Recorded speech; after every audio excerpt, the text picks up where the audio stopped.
Hello guys and welcome back to legal edge after college. मैं हूं राज and आज की वीडियो में हम एक बहुत ज्यादा इंपॉर्टेंट चीज को डिस्कशन करने वाले हैं। तो देखो गाइस, अगर आप IBPS SO law officer examination के लिए प्रिपेयर कर रहे हो या फॉर्म भर रहे हो तो एलिजिबिलिटी को लेके ना एक डाउट आपके मन में हमेशा रहेगा कि भाई इसका जो कंप्यूटर सर्टिफिकेट वाली एलिजिबिलिटी है उसके लिए एग्जैक्टली आपको कौन सा सर्टिफिकेट चाहिए, राइट। तो आज के वीडियो में हम इसी चीज को फुल एंड फाइनल क्लैरिफिकेशन देने वाले हैं। मैं और कोई सोर्स रेफर भी नहीं करूंगा, मैं सिर्फ ऑफिशियल जो नोटिफिकेशन है उसे पढ़ के समझाऊंगा, इंटरप्रेट करके बताऊंगा कि क्या चीजें एग्जैक्टली आपको एलिजिबल बनाएंगी आईबीपीएस एसओ लॉ ऑफिसर के लिए, किस टाइप का कंप्यूटर सर्टिफिकेट आपका वैलिड माना जाएगा यहाँ पे, एंड प्रैक्टिकलिटी क्या है कि आपका सर्टिफिकेट कैसा दिखना चाहिए एंड कौन से सर्टिफिकेट्स जो है आपके पूरी तरीके से एलिजिबल माने जाएंगे। ये सारी चीज हम आज के वीडियो में डिस्कस करने वाले हैं। But before I start with this video, एक चीज मैं आपको बोलना चाहूंगा गाइस कि आईयूपीएस एसओ लॉ ऑफिसर का एग्जामिनेशन वैसे तो मैं कहूंगा कि भाई प्रीलिम्स पहले के टाइम पे प्रीवियस ईयर्स में काफी अच्छा खासा रहा है हमारा, राइट, इन द सेंस कि it was kind of easier to crack. But आज के टाइम पे आप देखोगे कि अचानक से पैटर्न जो चेंज हुआ है उसकी वजह से बहुत ज्यादा मुश्किलें आपके सामने आ रही होंगी, राइट। तो पहले तो ये है कि भाई आप प्रीलिम्स के लिए अगर प्रिपरेशन कर रहे हो तो आप कोई प्रीवियस ईयर पेपर को भी रेफर कर सकते हो और मार्केट में भी अलग अलग टाइप के मॉक्स अवेलेबल हुआ करते थे। लेकिन आज के टाइम पे क्योंकि अचानक से पैटर्न हमारा चेंज हो गया है ना, तो आप प्रीवियस ईयर पेपर को रेफर कर सकते हो एंड मार्केट में भी नए पैटर्न के अकॉर्डिंग ज्यादा मॉक्स अवेलेबल है नहीं, ठीक है। तो ऐसे में इस सिचुएशन के लिए अगर आप फंसे हुए हो, इस सिचुएशन में आप फंसे हुए हो, तो legal edge after college is there for you. हम अपनी टेस्ट सीरीज ऑलरेडी लॉन्च कर चुके हैं जहां पर आपको 15 मॉक टेस्ट मिलेंगे आईबीपीएस एसओ के प्रीलिम्स के लिए, राइट, जो कि नए पैटर्न के अकॉर्डिंग होने वाले हैं। तो अगर आप प्रैक्टिस करना चाहते हो, प्रिपरेशन करना चाहते हो, तो वो चीज आपकी आराम से यहाँ पर सॉर्ट हो जाएगी।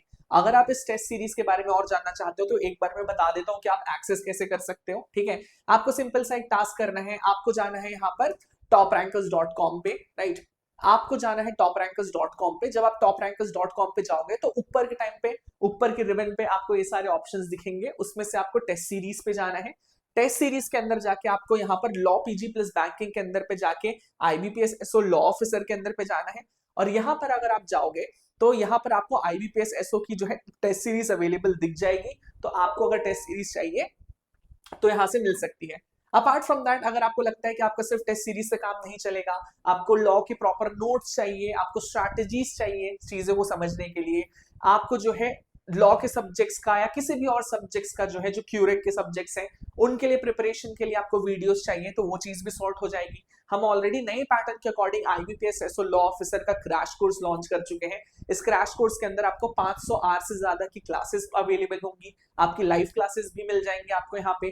30 से ज्यादा नए पैटर्न के अकॉर्डिंग आपको यहाँ पर मॉक्स मिल जाएंगे एंड डिजिटल में एकदम एप्ट स्टडी मटेरियल भी मिल जाएंगे, फिर चाहे वो रीजनिंग के हो, इंग्लिश के हो, फिर चाहे वो लॉ के हो या वो जनरल अवेयरनेस के हो। तो वन स्टॉप सॉल्यूशन आपका हो जाएगा, ठीक है। चलो, कीप दिस असाइड। अभी फिर हम लोग आते हैं हमारे मेन मुद्दे पे कि भाई कौन सा कंप्यूटर सर्टिफिकेट को एलिजिबल माना जाएगा यहाँ पे, ठीक है। तो देखो, अगर आप एलिजिबिलिटी क्राइटेरिया के सेक्शन के अंदर देखोगे ऑफिशियल नोटिफिकेशन में, स्पेसिफिकली पेज नंबर 14 पे, ठीक है, तो उसमें ना एक बेसिक सी चीज लिखी हुई है लॉ ऑफिसर की स्केल 1 की क्वालिफिकेशन पे कि भाई आपके पास एलएलबी की डिग्री होनी चाहिए, ठीक है।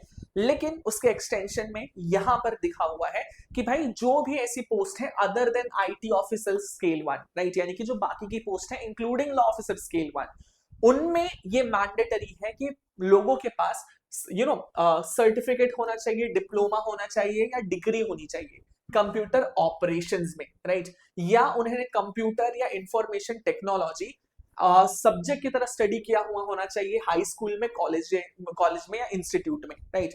वंस यू हैव दैट आप ऑटोमेटिकली एलिजिबल हो जाओगे। अब इसका मतलब क्या है? तो देखो सिंपल सी बात समझो, ठीक है। आपके 10th में, 11th में, 12th में अगर किसी भी मार्कशीट में कंप्यूटर या इंफॉर्मेशन टेक्नोलॉजी या इंफॉर्मेशन कम्युनिकेशन टेक्नोलॉजी या computer science as a subject mentioned है कि आपने पढ़ा हुआ है, तो आप एलिजिबल होगे एंड सर्टिफिकेट के तौर पे आप अपने 10th, 11th या 12th की मार्कशीट अपलोड कर सकते हो।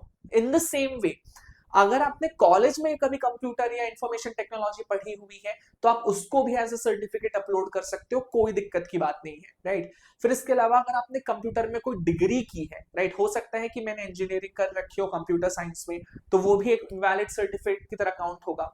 मैंने कोई अलग से कोर्स किया है, सर्टिफिकेट किया है, डिप्लोमा किया है, जैसे कि डीसीए हो गया, बीसीए हो गया या पीजीडीसीए हो गया, तो ये सारी चीज भी आपको एलिजिबल बना देती है यहाँ पे, ठीक है। सिंपल सा कॉन्सेप्ट समझना, जरूरी नहीं है आपके पास डीसीए, बीसीए या पीजीडीसीए जैसे डिग्री या डिप्लोमा हो, राइट। अगर आपके मेजर कॉलेज के किसी भी मार्कशीट में कंप्यूटर, इंफॉर्मेशन कम्युनिकेशन टेक्नोलॉजी या information technology as a subject mentioned है तो भी आप एलिजिबल माने जाओगे। सेम अगर ये सब्जेक्ट्स आपके 10th 11th या 12th की मार्कशीट्स पे दिए गए हैं तो भी आप पूरी तरीके से एलिजिबल होगे, ठीक है। लेकिन एक चीज यहाँ पर आपको श्योरिटी रखनी है कि ये जो एजुकेशनल क्वालिफिकेशन है, इंक्लूडिंग द कंप्यूटर वाली क्वालिफिकेशन यहाँ पे, राइट, वो किसी रिकॉग्नाइज्ड यूनिवर्सिटी, किसी रिकॉग्नाइज्ड इंस्टीट्यूशन या किसी रिकॉग्नाइज्ड बोर्ड के द्वारा होना चाहिए, राइट। कोई एवी यूनिवर्सिटी, एवी इंस्टीट्यूट या एवी बोर्ड के सर्टिफिकेट से काम नहीं चलेगा। एंड दूसरी चीज यहाँ में इंपॉर्टेंट है जो याद रखनी है कि भाई जो आपके डॉक्यूमेंट्स होंगे, राइट, वो 21 जुलाई 2026 के पहले के होने चाहिए, राइट। यानी कि 21 जुलाई 2026 के बाद के इशू डॉक्यूमेंट सर्टिफिकेट्स एलिजिबल नहीं माने जाएंगे। अब 21 जुलाई ही क्यों? क्योंकि फॉर्म फिलिंग की लास्ट डेट है। एक बार और रिमाइंड करा देता हूं आपको मैं यहाँ पे, ठीक है। तो ये बेसिक कॉन्सेप्ट है आपके कंप्यूटर सर्टिफिकेशन का। इसके बियॉन्ड जाके जो भी न्यूज़ेस है उस पर बहुत ज्यादा बिलीव करके कंफ्यूज मत होना। सिंपल से समझना, अगर कंप्यूटर साइंस में, कंप्यूटर ऑपरेशंस में या इंफॉर्मेशन टेक्नोलॉजी पे आपका कोई सर्टिफिकेट है, डिप्लोमा है, डिग्री है तो आप एलिजिबल हो। आपके कॉलेज के किसी सब्जेक्ट में कंप्यूटर साइंस या इंफॉर्मेशन टेक्नोलॉजी है तो आप एलिजिबल हो, या हाई स्कूल में भी है तो भी आप एलिजिबल हो, ठीक है। 8th 9th का सर्टिफिकेट काउंट नहीं होगा, 10th 11th एंड 12th का होगा, ठीक है। ये चीज हमारी हो गई जो कि नोटिफिकेशन में लिखा है। अब प्रैक्टिकलिटी पे आते हैं, ठीक है। देखो मल्टीपल टाइम्स ऐसा हुआ है, हमारा पर्सनल एक्सपीरियंस ऐसा हुआ है कि कई बार अगर आपका सब्जेक्ट सिर्फ सीएस या आईटी या आईसीटी लिख दिया जाता है ना तो वहां पर दिक्कतें आने लग जाती हैं, ठीक है। तो अगर आपका कोई भी ऐसा सब्जेक्ट है जो मार्कशीट में शॉर्ट फॉर्म में लिखा हुआ है तो just take some precaution and कोई एक्स्ट्रा सर्टिफिकेट गैदर कर लो। सिंपल सा रीजन बताऊंगा, राइट। आपका सर्टिफिकेट एलिजिबिलिटी किस चीज पे है? कंप्यूटर पे है या इंफॉर्मेशन टेक्नोलॉजी पे है। तो आपके सब्जेक्ट का नाम पूरा पूरा कंप्यूटर या इंफॉर्मेशन टेक्नोलॉजी या इंफॉर्मेशन कम्युनिकेशन टेक्नोलॉजी या कंप्यूटर साइंस ऐसा लिखा होना चाहिए। अगर अब्रीविएशन है तो still it is valid, right. But just to be on the safer side कि कोई आगे चल के इस चीज को चैलेंज ना कर पाए, हमें किसी तरह की दिक्कत ना हो, एक चीज हम इंश्योर कर सकते हैं यहाँ पे कि कोई एक्स्ट्रा सर्टिफिकेट जुगाड़ कर सकते हैं तो कर ले, ठीक है।